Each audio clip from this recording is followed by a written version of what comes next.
Games by Bug. Мы немножко переделали название, не то что в нашем первом самом выпуске. Это переводится как игры от Димы и Богдана. Итак, первая новость. Это у нас игра Spider-Man новый. В нем мы играем как бы Человека-паука, но это похоже как. Потом, это продолжение фильма, потому что в фильме мы убиваем Скорпиона, например, или что мы там делаем, я не знаю, потому что я не смотрела.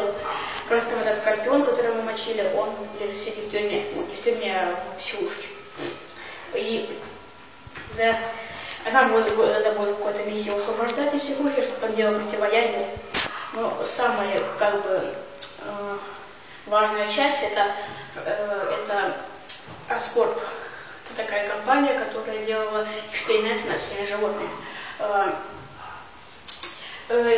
После того, как мы с Гвен были там ночью, она увидела то, что делают опять всякие гибриды, и потом после того, как мы увидели какого-то там Скорпиона, всякую лягушку там какую-то, не знаю, после этого они вырвались наружу, потому что они почувствовали нас, всякая фигня, и потом освободили всех и ушли из Oscorp. И после этого нам нужно будет там освобождать, убивать всех монстров в Oscorp, их там рабозмеи всякие, большой робот какой-то там во второй миссии будет. Вроде на этом все. Первая версия подошла к концу. Вот ссылка на игру. Новость, это у нас игра Sleeping Dogs.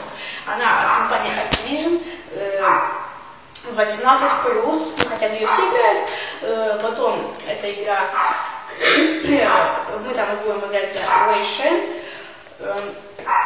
будет полицейским прикрытием. Он должен внедриться в банду, которая одна из самых крутейших, и должен боссов посадить в тюрьму. В этой игре хорошо очень разработан бой. Наш герой узкоглазый. Будет все происходить в Гонконге. Вроде бы все, кто хочет подробно сделать, вот обзор Мэдисона на него, конечно, вы все видели уже, наверное. И вот ссылка на игру. Все, в принципе, на этом все. Подписываемся, ставим лайки. Пока.